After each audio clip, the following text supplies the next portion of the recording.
Hi there, welcome to another episode of the 4 o'clock game. Today, in honor of the Olympic Games, which is going on in Rio, I'm going to present another game that I'm going to talk about today. And for those of you who haven't seen me doing our Olympics, because this time, in honor of the Olympic Games, which is going on in Rio de Janeiro, which is in Rio, the 4 o'clock game will present the 4 o'clock game salutes the Olympics.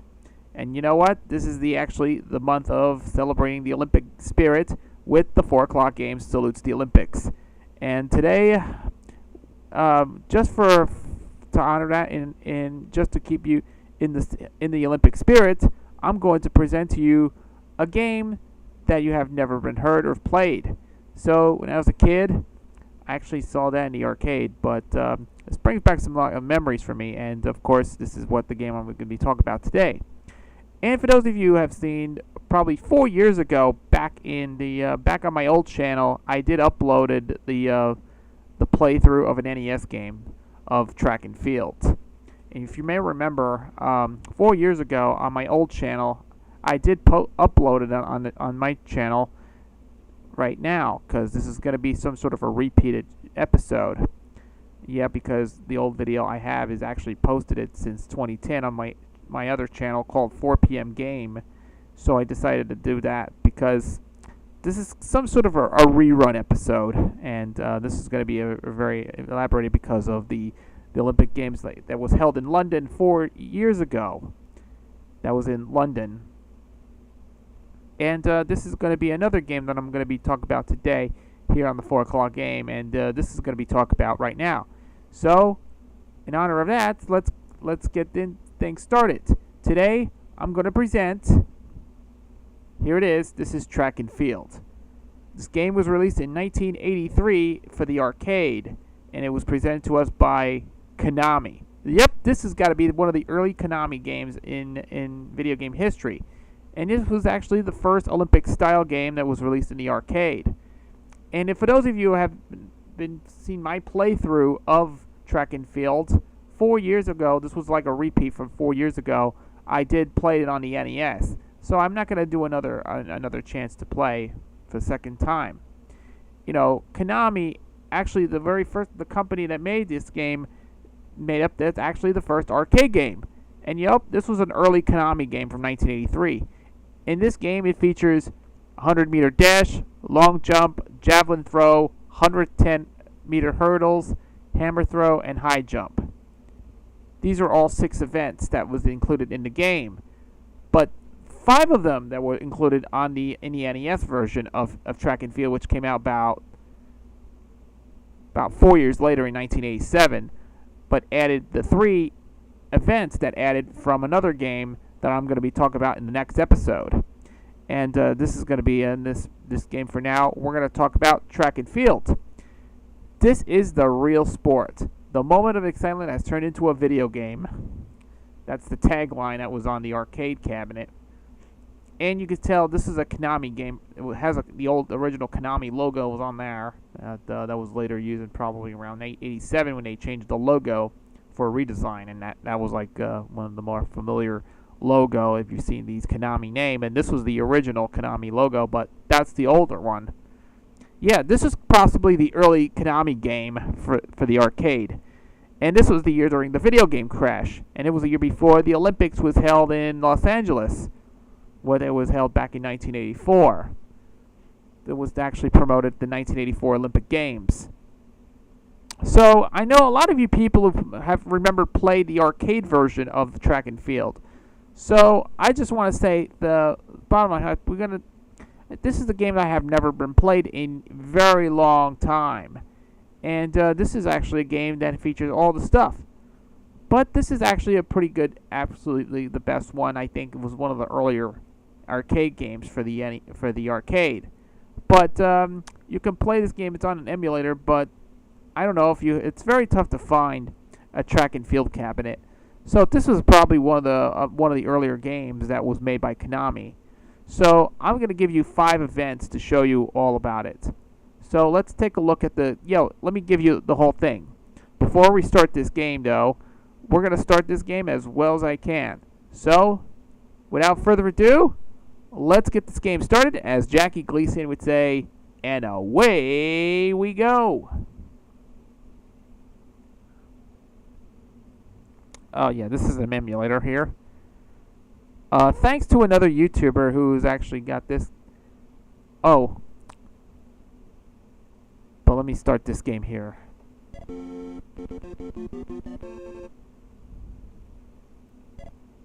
Oh, okay. This is yeah, you can't see the title screen in here, but it says Track and Field, copyright Konami 1983. And this is where this game started. You have to put your initials here.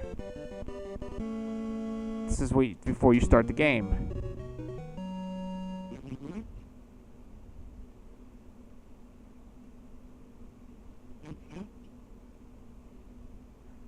Yep, you can tell the graphics in this game look pretty good for its time, but it's got some voice acting in there because of the game. And yeah, this is a meter. Yeah, you can see. Yep, that's a 100-meter dash. You had the world's record to beat. And this is how you speed up. This is the high jump. This is the long jump. Wow. That's not too bad. Yep, they got the world's record, like 9 meters and 9.18 meters. Yep, the graphics looks pretty good for an arcade game. The music looks pretty nicely done, and the voice acting looks. Yeah, you can hear that. The voice acting, you can hear the voice. It says, it gives you the distance or gives you the time. There it is. There's a second try. It says 9.72 meters, which is the distant number. This is like, well, it's not too bad. Look at this. 9.31 meters. That's what it says. And it gives you a scoreboard on that. Next event is Javelin Throw.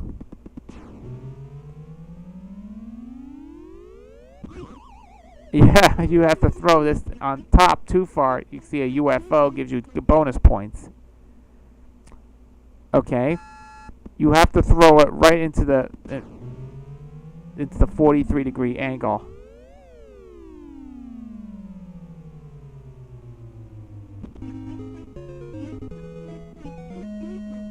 Wow, 94.20 meters. That's like yeah, to give you the score. But then you have to throw one more time to give you a bonus points.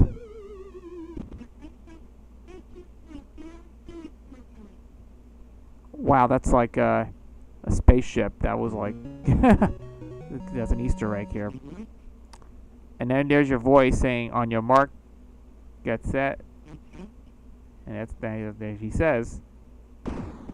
Yeah, there's the 110-meter hurdles, similar to the NES game that was played later on. But this is how I'm very familiar with that, because remember 4 years ago I did a playthrough of Track and Field for the NES. But yeah, the graphics looked exactly the same, and the graphics looks different. The score thing is different. Oh, the next event is Hammer Throw. This was never included in the NES version until Track and Field 2.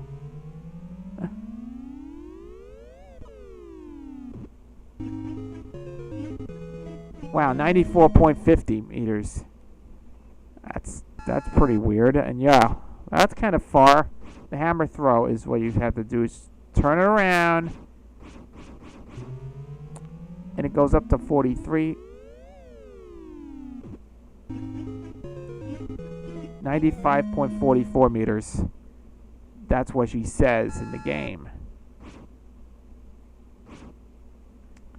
Yeah, I know. I see some. Yeah, those line thing. I apologize for that. It's because of the credit to the user who actually did a playthrough of a game. So I had to tell you. And then one last event is the high jump.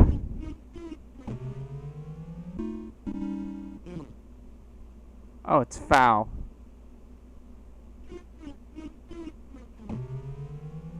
Wait, you cheated. Yeah.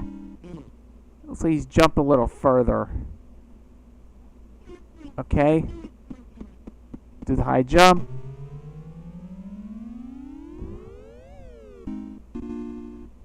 Wow. That's nice. But there you go. That was the only time I got to do this in the game.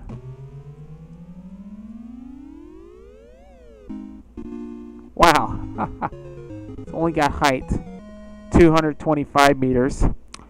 And yeah, you have to do it for the second, to qualify.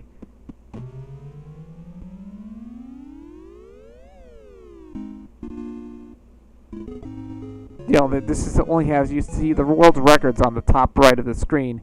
Gives you some sort of a highlighted, you give the world's record. And then there you go. The NES version does not. It only have first, second, and third tries. You only got 3 tries in high jump. But this is like any game that ever did, because this was an early Konami game. And there's your score. There's your second, third, and fourth. Sort of like it's a 4-player game. Originally, it was scaled back to a 2-player game, but originally it was 4 players in the arcade version.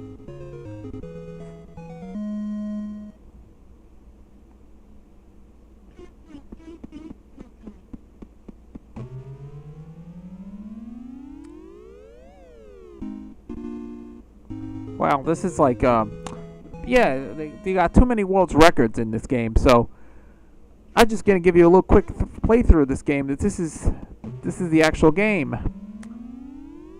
I tried to play this as well because I remember when I was a kid, I saw this in the arcade. It looks like I have never played before. Well, this is the game that I actually haven't played it in years. Well, it gives you too many world's records. So, yeah, like I said, graphics looks pretty good. The music looks pretty nicely done for the arcade version. The voice acting looks really well done, because the reason why is the NES version doesn't do that. 4 years ago, I already did this game 4 years ago on my playthrough. Yes?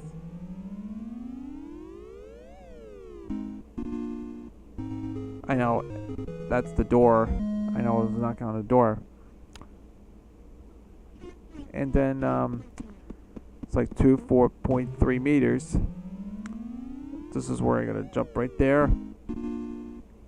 How many jumps do we have left here? This is like the first of the world's record. I don't know. Yeah, too many world's records here. That's kind of weird.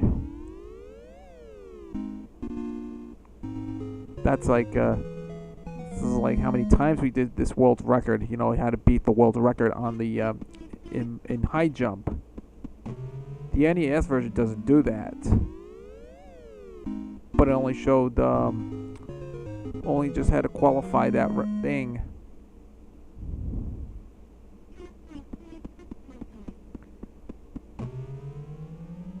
But this is like the whole thing. This is like the entire game.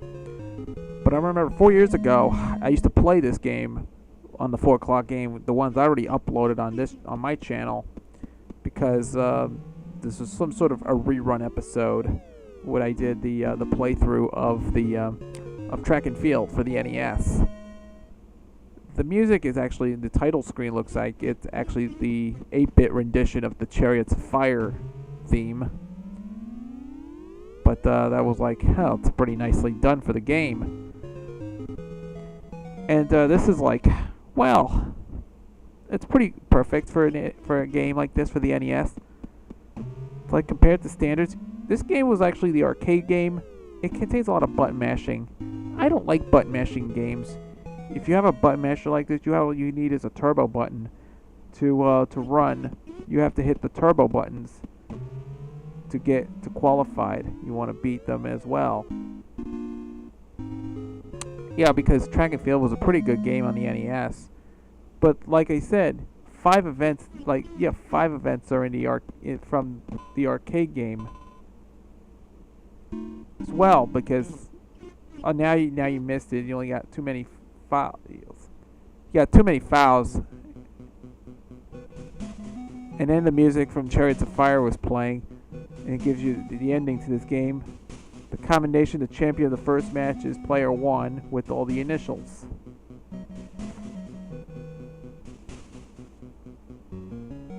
The NES version doesn't have any ending. And there you go. That was track and field for the arcade. After the ending, it goes back to the beginning of the game. But it gets really more challenging. It gets a little more difficult at times. But all I could say is, it's a completely button masher game. It was a button masher, but if you play the NES version has a lot of good button mashing, because if you use a regular controller, you have to keep tapping the A button so many times. But if it's a good solution, use an NES Advantage or the NES Max would help.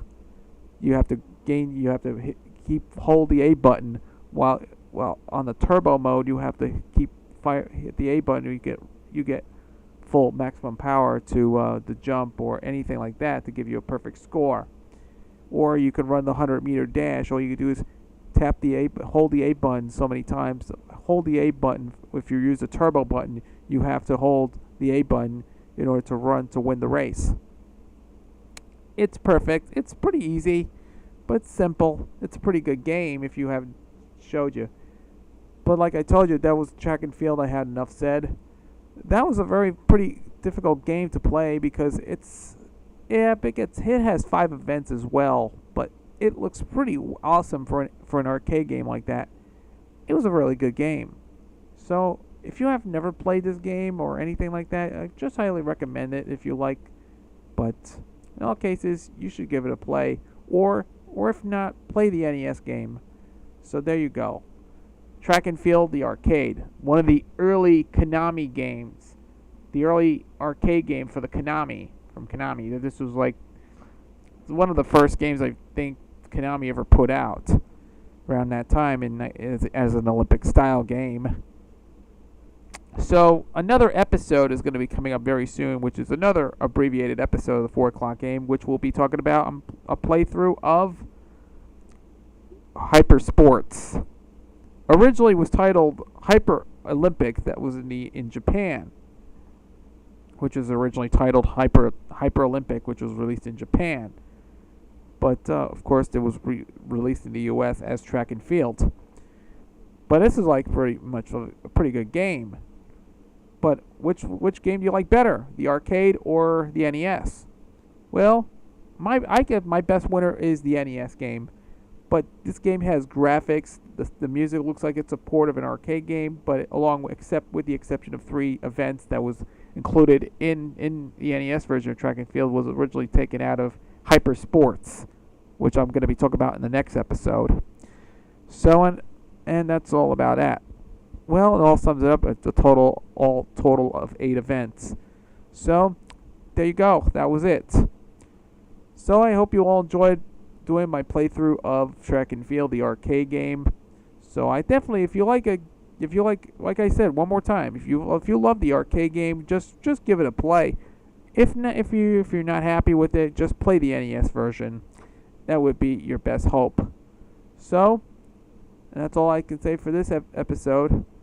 So until the next time, this is Chris, and I will see you again for another episode of the 4 o'clock game. So one more time, Mega Man's 4, 5, and 6 is already uploaded on my channel on my 4 o'clock game episode.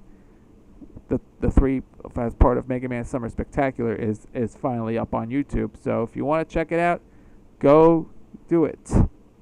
So hope you all enjoy it, and once again, Chris, sign off, and I will see you again next time as we give you another exciting playthrough here on the 4 o'clock game. So goodbye for now, and so long for now.